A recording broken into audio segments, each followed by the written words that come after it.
Thank you for auditing the always positive new music review show hosted by a French professor who's not at home. You can maybe tell this is a weird place. I'm having the insulation redone at my house for free. Thank you to the government. And so I'm at an Airbnb, like 10 minutes from my house. My baby's asleep upstairs. My dogs are nervous on the couch. Toby has already taken 2 dumps in this house, including one right on the bedspread. I thought the hosts left us some chocolate. Doggy dropped it. So anyways, I'm having kind of a weird day here, and I'm not really at home. Even though behind me there's that sign that you see that cruelly reads home, I'm not at home, but I am thinking a lot about homes. I'm thinking a lot about houses. I'm thinking a lot about mansions, in particular the mansion of Trippie Redd and this album, Mansion Musik. Now, if you've been watching my videos at all, you know I have a weird relationship with sort of modern mainstream rap music. I didn't listen to any new music between basically 2002 and 2018 when I started this channel. So I would just hear anything from Atlanta, anything sort of trappy or drilly or sound cloudy, and just sort of go, that's singing crap, I don't know. Jay-Z said auto-tune is dead, so auto-tune is dead. That was just kind of my mentality. Just typical old man stuff, okay boomer stuff.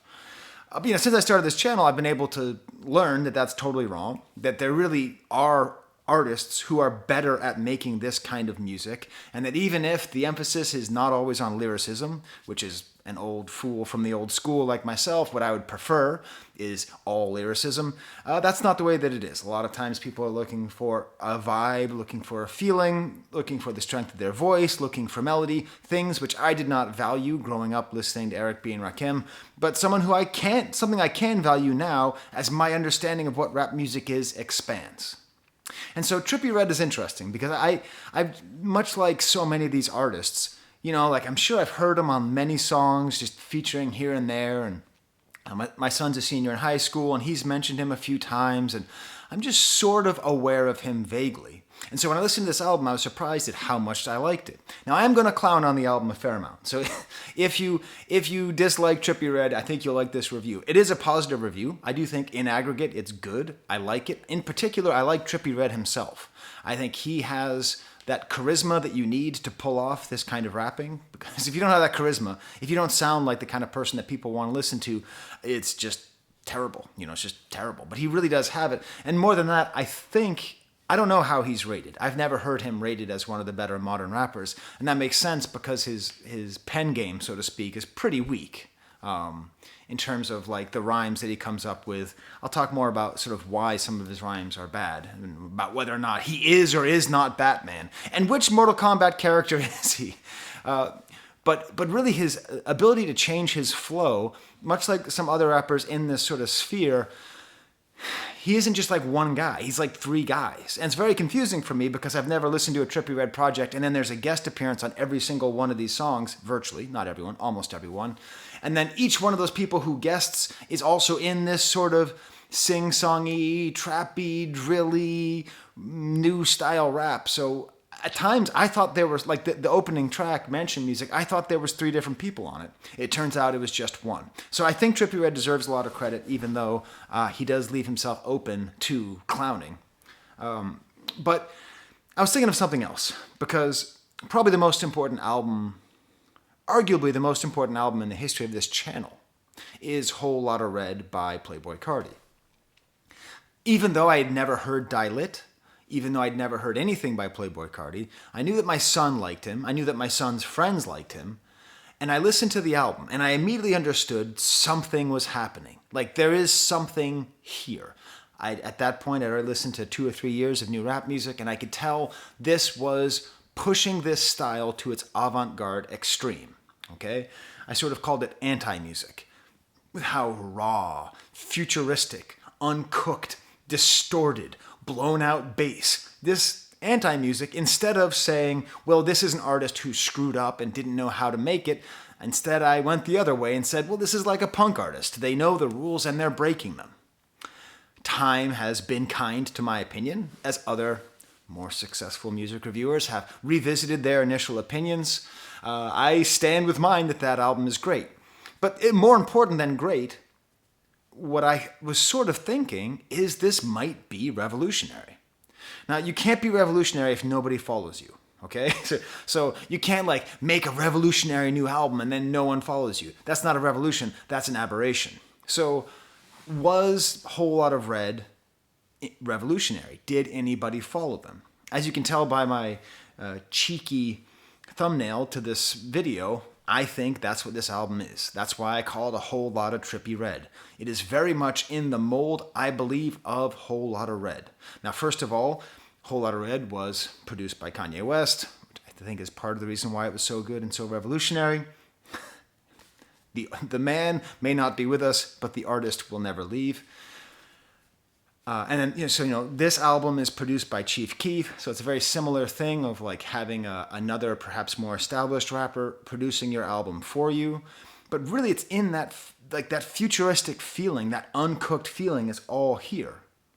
What's interesting about this album, about Mansion Musik with a K, I suspect that it's spelled with a K to avoid having it be spelled like regular music, because it's anti-music. And don't tell me in the comments, no, it's actually because C stands for Crips. I don't care. I don't care about gangs. I'm sorry, I just don't care. I mean, whatever.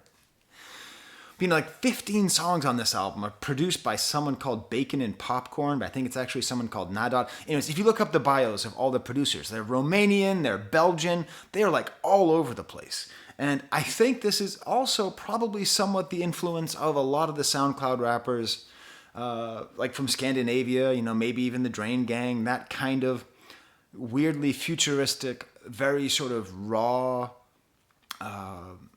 bare bones, gritty, transatlantic style that's being developed here. Because this album, okay, I understand Trippie Redd is from Ohio, he's from where 21 Pilots are from. Would you like that collaboration? I would like that. From Columbus, Ohio, from Canton, Ohio, one of those two, maybe both. But it's very international, the way that it feels and the way that it sounds and the way that it's made. And that's sort of the path going forward. So that's my initial take on this, is this sort of Whole Lotta Red style, aggravating, punkish, but not punk in the way of like, here's guitars, not in the way of like, I'm a rock star. More just like, let's see if we can break music a little bit. Now, it doesn't go as far as Playboi Carti does. Okay, this isn't as good as Whole Lotta Red. I don't even think it's close to as good as Whole Lotta Red. But that's mainly because I appreciate how Whole Lotta Red went to an extreme. This feels like it's taking a lot of the same lessons, but not going to that level. Okay? Now, Trippie Redd I find interesting because I understand that he's been in jail or he's a member of some gang. Oh, Jesus, sorry. I've been having trouble here at my new location. I got to turn off notifications on my computer so you don't hear that sound again. You also may hear a train. I'm near a train track. Anyways, I'm like 5 minutes from my house, but it's a totally different world. So, I understand like he's in a gang. There's always like boring numbers he keeps talking about. 1,400, 800, just, if you're going to have a gang, at least have like a cool, not just numbers. It doesn't matter. But I always get in trouble whenever I say this because people think that I'm challenging the rappers. I'm not. I don't think it matters. I really, really, truly maintain it does not matter if a gangster rapper is a real gangster, okay? It doesn't matter. The whole thing was built on Ice Cube, okay? Ice Cube is not a real gangster. He was never a real gangster. It was always in the third person, not in the first person, even when he was saying I, okay? Now, I know there's a lot of real deal gangsters out there, and some of them are in jail, and some of them are dead. I understand that. But I also find it more interesting when you sort of see at the edges, maybe it was true, but the person that Trippie Redd presents himself as here, okay, talks about having choppers and guns and rounds and drums and effing all the B's and being all the C's and all that stuff, right? But like, it's so nerdy. He talks about being Batman or not being Batman on like 4 out of the 25 songs. He talks about Dragon Ball Z, Future Hero Academia, whatever the hell that show is called. This dude cannot choose which Mortal Kombat character he should be. The correct answer is Jax, by the way. I used to be so good at Mortal Kombat 3, they could not get me off of the machine. It's true. Tommy's Pizza, Harvard Square. So I like that because it adds a sort of childishness to it. Like there's a reality to it, you know? So I think there's this kind of boasting and this kind of gangster personality. And I totally believe that he has either been in contact with that life or lived that life. I'm not saying he's a fake. But I think there's also this more childish, likable, kind of nerdy guy who's super excited to throw in a reference to some Goku. I don't know. I'm not into anime, but I sort of understand it. You know, like that's super important to him as well. There's two more caveats here. One, I posted a picture of Luigi's mansion and I changed it to Trippie's mansion. I did that on Instagram. As you'll see, I'm kind of joking, kind of not. And someone commented, Jody, is that you? Thank you, a viewer. Said, I'm hoping you have enough context on Sosa for this. Jody, I don't. Internet, I don't. I don't get Chief Keef. I've never reviewed one of his albums. I am not familiar with his back catalog. I vaguely am aware of his importance in how modern rap exists, but that's left for me to do. Good teachers are always learning.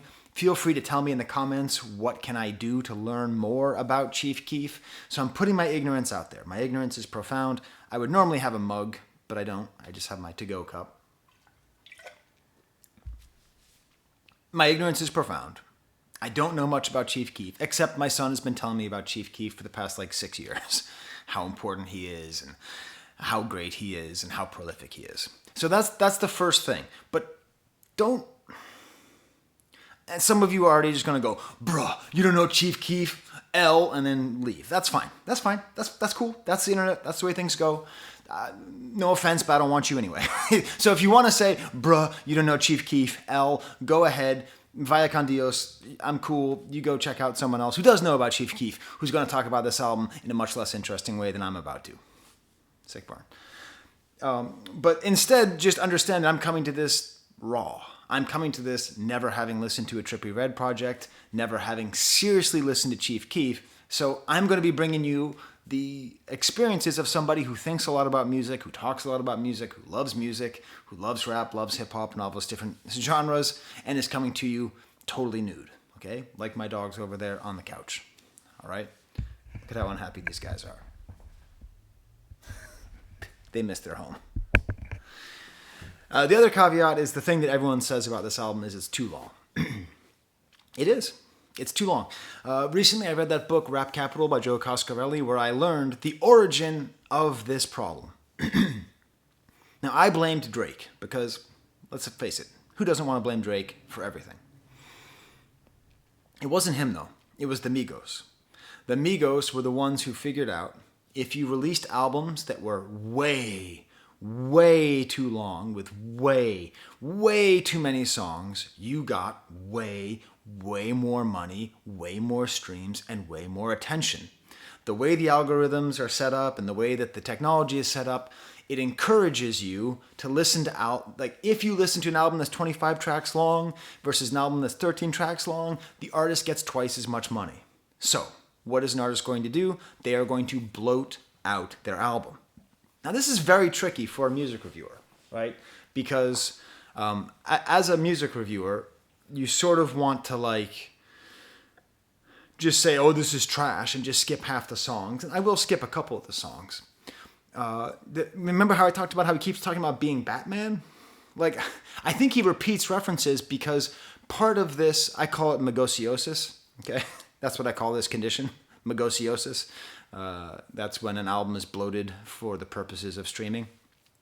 So when an album suffers from magosiosis, often they will repeat themselves because they anticipate that people aren't listening, that people are just kind of putting on the album to vibe. It's not really a problem as much as it is a part of the art. It has its own artistic value. The album is not made to listen to the same way that you would listen to an album that is concise and is carefully crafted. It is made partly to be a vibe, to be in a certain emotional, atmospheric register, as opposed to being bars and bars and bars, arms is heavy, with my mom's spaghetti, okay? That's not where we are. So I am coming into this not knowing about Chief Keef or Trippie Redd. bruh. But I am coming into it with a sympathy towards magosiosis. I think we need to start listening to and evaluating magosiosis albums and understanding that that is changing the way the art is being made. And if you start thinking this is something new, when CDs came out, that changed the way things were. When cassette singles came out, when 45s came out, when LPs came out, we're constantly changing the way music is made, the way artists choose to present their music, in what chunks of time are they expecting of the audience, okay? So yes, this album suffers from magosiosis, track bloat, see your doctor, but I'm not going to have that invalidate the entire album. So let me get to a stamp. Okay, that's my example song. We're going to start with the title track, which is also the first track, Mansion Musik. Click on the absolute nothingness behind me. See that painting? It's gorgeous. Gorgeous.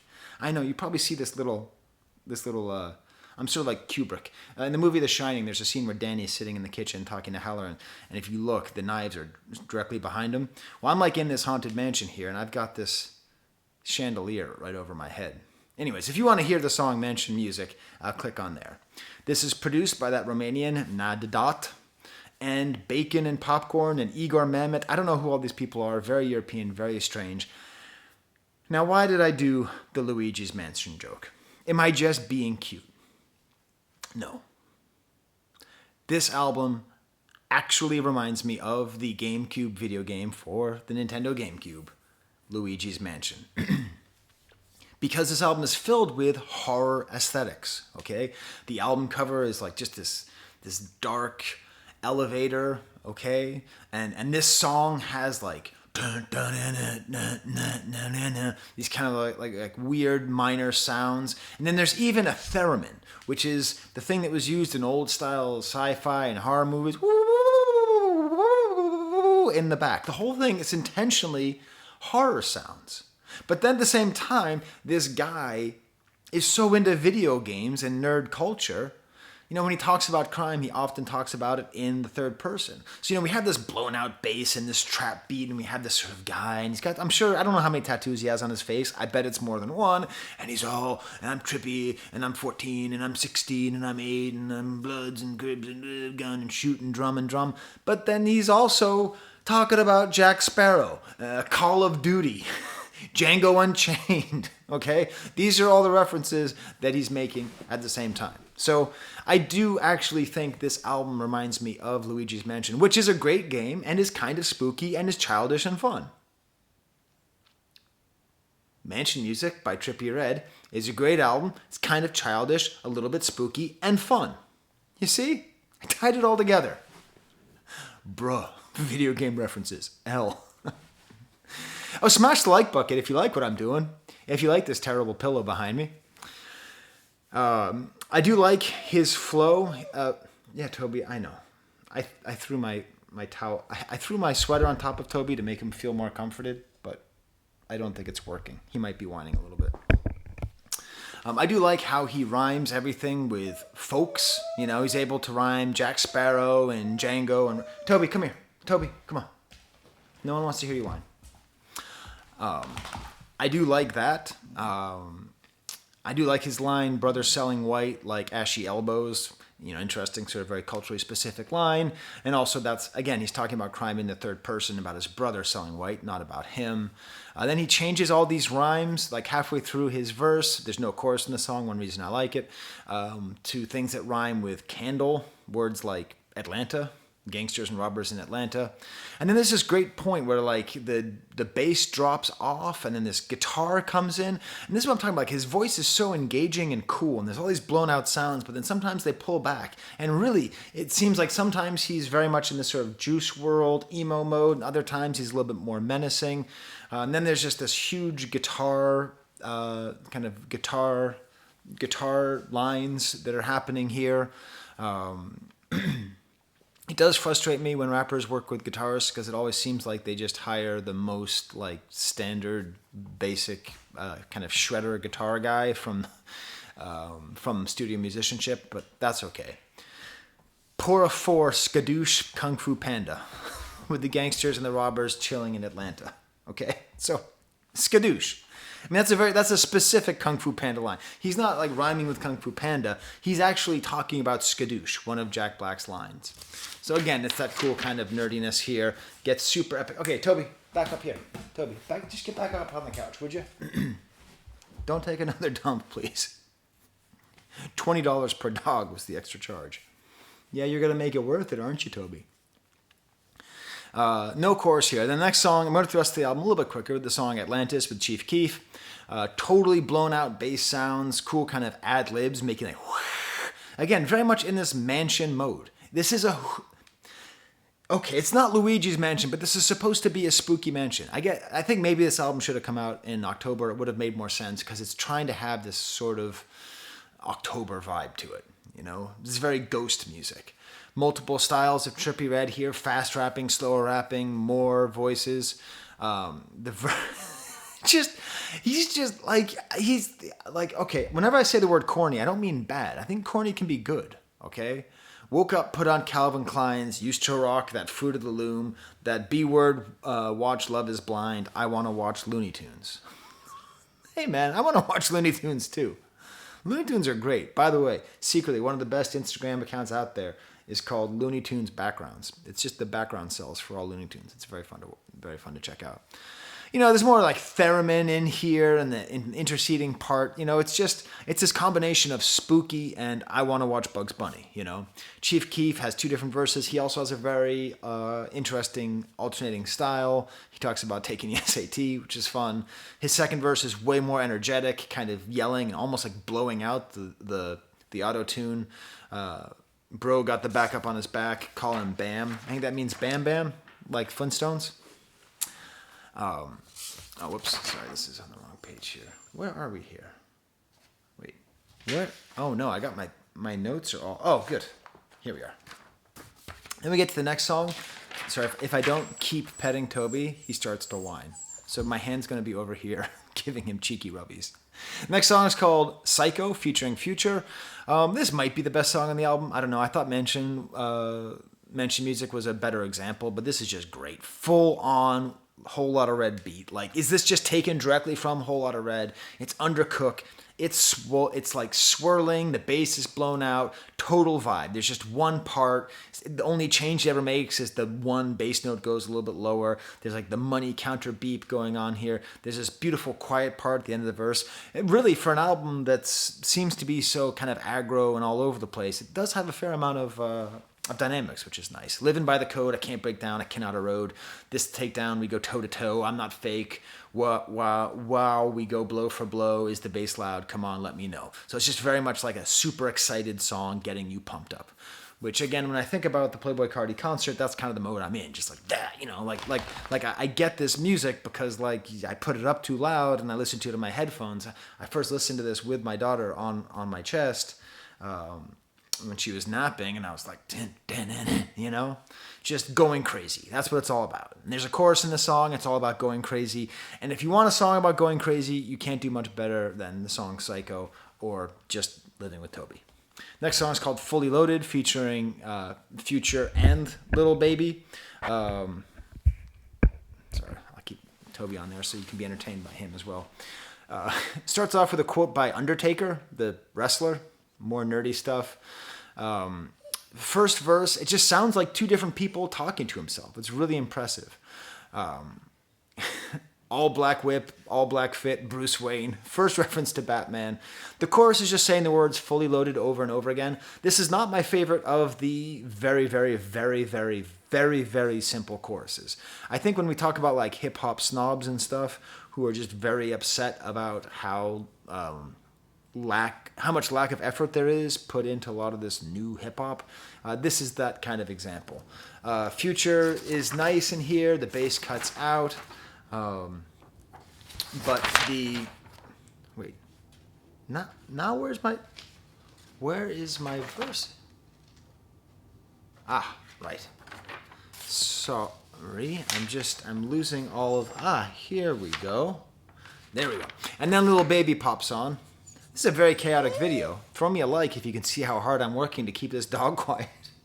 He's anxious, you understand. He used to be on SSRIs but they didn't work. Did they, Toby? Did I just break your HIPAA rights? I'm sorry, Toby. Yeah. Lil Baby's on here, but speaking of drugs, man, like Lil Baby has a couple appearances, but he's terrible on this verse. He just sounds too druggy. Me and drugs got a relationship. Hey, Lil Baby, maybe cut that relationship because it just doesn't sound good. I do like these kind of epic strings that pop up. Then we get to the song Nightcrawler. This song is, to quote a much more successful YouTuber, not good. I don't like it. It's got an arpeggiated keyboard. It's okay. But Juice WRLD starts coughing to start, and it just makes me anxious. Like, I don't want to listen to Juice WRLD talking about taking pills. First things first, I pop a pill. It's like that's how he died. I like Juice WRLD. I think Juice WRLD's a great rap artist, okay? Not a good rap artist, a great rap artist. Probably an S-tier rap artist, and I'm very upset that he died. He's sort of the best example of a lot of these things that new rappers are doing. And I don't want to hear him on this super aggressive beat just talking about taking pills. It makes me sad. Okay, Toby's walking around now, probably finding another place to go to the bathroom. I got connections like Verizon. What kind of rhyme is that? I got connections like Verizon? This album has some of the goofiest, corniest, and worst similes that I've ever heard. Again, this is not a negative review. I like it. Van Helsing is the next song. Van Helsing, when I say this guy's a nerd, I'm saying Van Helsing is the guy who kills monsters in Dracula movies. Not his best verse. Again, more multiple voices, more gothic sounding keyboards. Very in keeping with the Van Helsing message. You know, this kind of gothic mansion aesthetic that we have here. A Dark Brotherhood, again featuring Lil Baby. Starts off with Je t'aime, Trippie Redd. That's in French. I love you, Trippie Redd. As well as this producer tag for this Nadat guy. I'm shy, oh my god. It's quite good. Very sort of industry baby Kanye style horns here. Many different trap beats, some stutter step. I really like his how he attacks the beat here.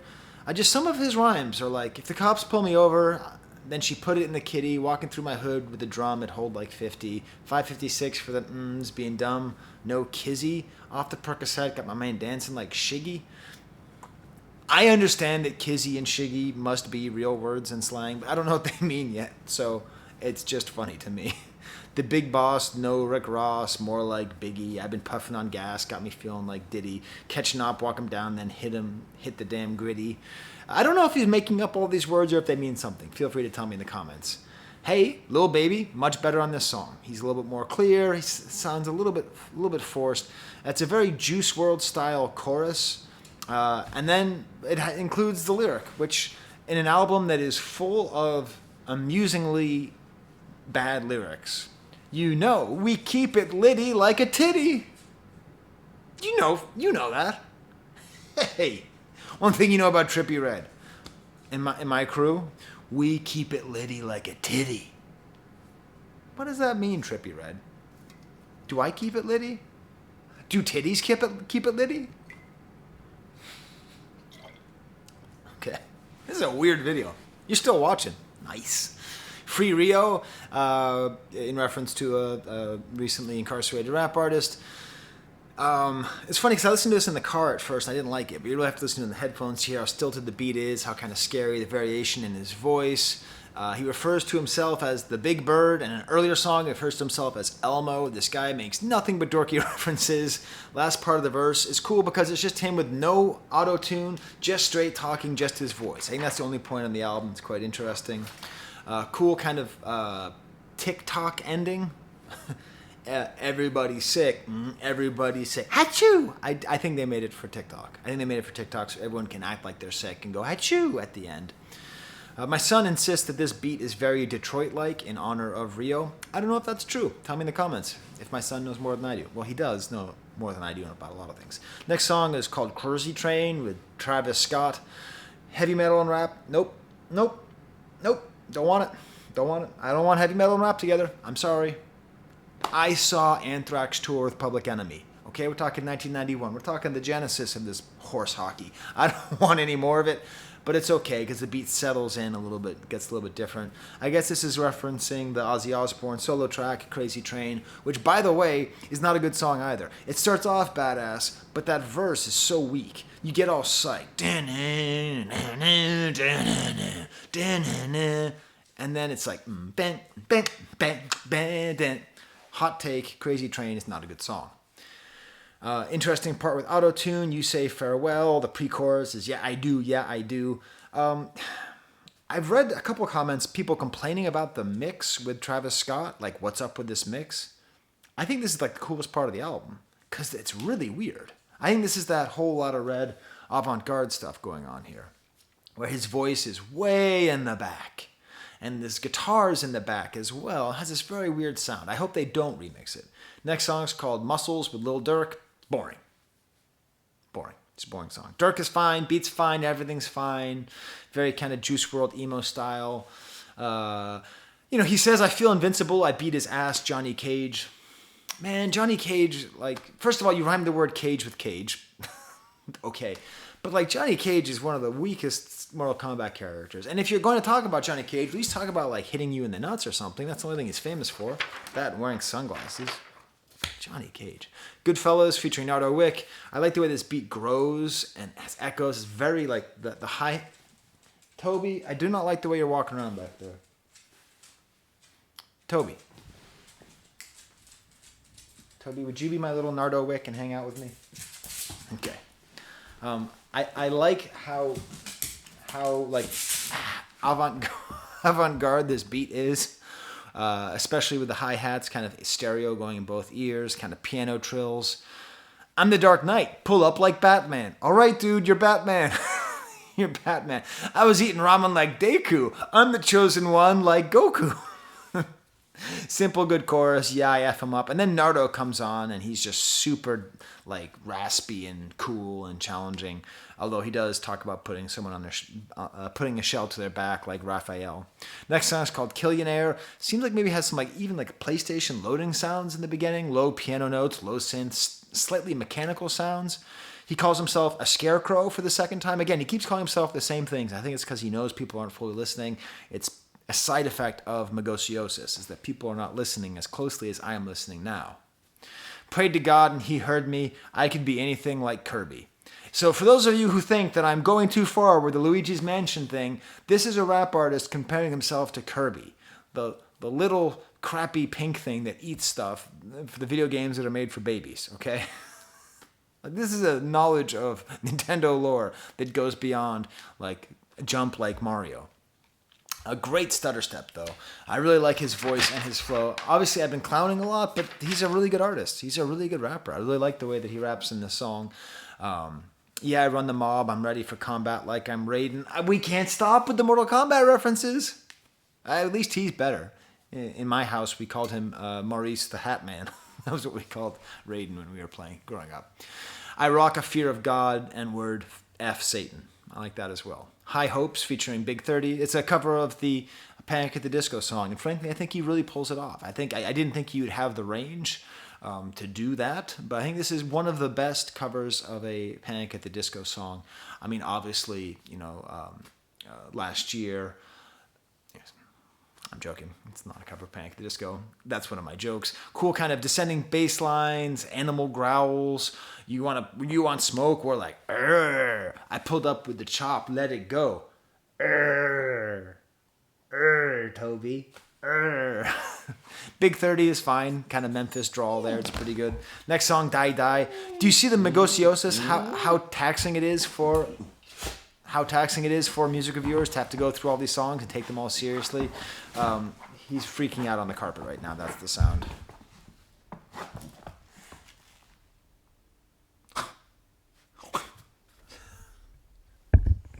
This video is tough to make. You better smash that like bucket. This just sounds so much like Whole Lotta Red, like so many keyboard with the bent notes, just like the sound, And he kind of like raps like a frog here. Like, run down the face through, lamb truck, not basic. Like he has so many different flows and so many different styles. Special Being Piccolo. This is apparently a very deep Dragon Ball Z reference. Again, yeah.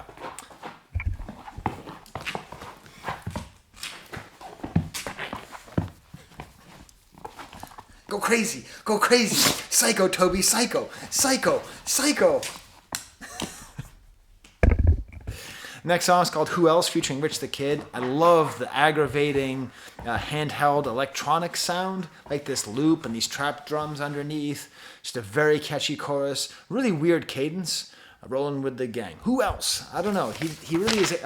He has almost a mastery of rhythm with his voice in this way, and I think it's very impressive. You're all sweet like coconut pie. Yummy. Unless that means something else, I don't know what it means. Rich the Kid raps super fast. He's interesting. Next song, Biggest Bird, starts off with a hawk sound. Pulling up in a raven, bitch. I'm a god like I'm Raiden. Raiden again? 2 references to Maurice the Hat Man? Come on. Are you Batman or are you Raiden? Makes reference to Big Bird. There's these kind of like caw sounds in the back, which remind me strongly of the Fight Milk commercials from It's Always Sunny in Philadelphia.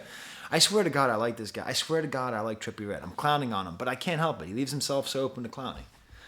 Hideout featuring Fuji Macintosh. The verse, this is the second time on the album he compares himself to Santa because he's red. And then also, guess what? He's the Dark Knight. Again, he's the Dark Knight. How many times is this guy the Dark Knight? I really like the weirdness of Fuji Macintosh. The only rapper who named himself walking through the produce aisle buying apples. I don't know where this guy comes from, but I really like it. It's one of my favorite guest verses on the album, even though I like Lil Baby and I like Future. Witchcraft featuring Rilo Rodriguez. Very kind of unpleasant opening verse here. Drowned in that water, drowned in my cup, drowned in that pussy, thumb in her butt. Ugh. Dude. Just the amount of times he says thumb in her butt in this song. And then it has a quote from Wizard of Oz with I'm melting. But cool kind of stuttering sounds here. It's fine. Just the magosiosis is real. But then we're saved by Toilet Water. Ugh. Toilet Water featuring Ski Mask the Slump God, an artist who I discovered before I did this channel, who I actually really like.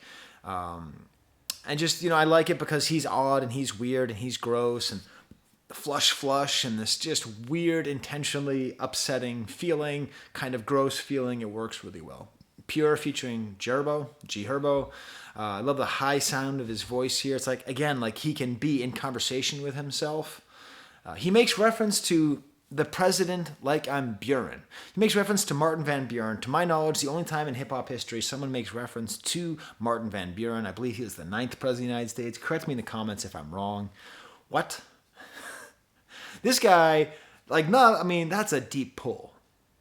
I wouldn't be able to pull Martin Van Buren. That is one of the most obscure, that is the most obscure president in American history. And he pulled it out. So not only is he pulling out obscure references from Dragon Ball, he's pulling out obscure references from American history. Herbo just talks about his cars and stuff. I like his sort of anti-Twitter rant on here, which is always kind of nice to have. Next song, Rock Out, is like a weird imitation of DMX. Like the beat sounds like it's an imitation of a Swizz Beatz beat. And the way he ends with rock at the end of each phrase sounds a lot like it. I like Chief Keef on here as well, but nothing particular to say there. Armageddon starts off with a guest appearance. That's Rob49. And because I've been in the video game mode, when I picture Rob49, I think of that weird robot that Nintendo used to have. And he even raps like a trap robot. The way that he raps, he has this cool robotic flow. And he just keeps repeating the same thing. Hanorana dramami, Hanorana dramami, Hanorana dramami, Hanorana dramami, Hamarana dramami, Hanorana dramami, Hanorana dramami, Hanorana dramami? Oh, Hanorana dramami. Can you say Hanorana dramami? Good. Swiper, no swiping. Toby, no pooping. But I like it because it's that kind of anti-music, kind of like this is like an anti-video with Toby. He just does not stop whining. It's like an anti-music thing. This just destruction of words. And what do things even mean? And I've now read it. 100-round drum on me, meaning he has a gun that can hold 100 bullets. I don't know why. But, that's what he's saying. But it's taking language to its most extreme, exaggerated position. Just be like, Hanorana drum on me. Hanorana drum on me. And this might even be my favorite guest appearance on the whole album. I have no idea who Rob 49 is. I still think of him as a robot from Japan. Like, he has a cool chorus. I like this chorus. I like the robotic flow, his fast rapping. He has this pause. That's why I'm keeping my K. That's why I'm having my way. Yeah. Like, he has that little pause on there. And really pairs really nicely with Trippie Redd's voice. So definitely the interaction between Rob 49 and Trippie is my favorite on the album. This might be my favorite song on the album, actually. It's just so late that the magosiosis had set in and I was not able to fully pay attention. Next song is called None. Is this just a song off Whole Lotta Red? It sounds like it's a directly taken beat here. Very similar in particular to the song Metamorphosis. I do like that it's called None and it's talking about nothing. It's kind of funny. Another repetitive chorus to start. Can't tell me none, can't tell me none, can't tell me none. Kind of like the hunter on me, hunter on rough on me. This sort of anti-music, sort of intentionally stupid approach. The sort of intentional stupidity, which I think goes all the way, shoots the moon and becomes intelligent, the same way it does with Playboi Carti. DaBaby, everyone complains about him having the same flow, but that's why he's great when he does a guest appearance, because that flow is great. He's really good at it, and I really like it. I like him on here. I like DaBaby if I don't like what he says. Swag Like Ohio is basically unlistenable, kind of bratty punk, all these bells. He says he isn't Batman, so I'm all confused. What's next? You're not Raiden? Talks a lot about Marilyn Manson. It's all about being in Ohio. I like it. You know, it's good to represent Ohio. Ohio is an interesting place. It's a very important state. I've been there a lot. And Columbus is a very tough place. I've been there a couple of times for weird reasons. So that's cool. And then, oh no. There's a plumber who's going to my dad's house, and I forgot to tell him. I have to finish this video. Colors ends with the great tag by Pierre Bourne.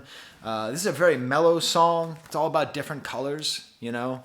I like how he says, I can't fuck with busters, because busters is one of my favorite terms to make fun of people. Kodak Black is on here, but barely at all. I like how it's talking about colors, and I think it's sort of in praise of light and energy. So there you go. There's my review. Despite the magosiosis, I liked it quite a bit.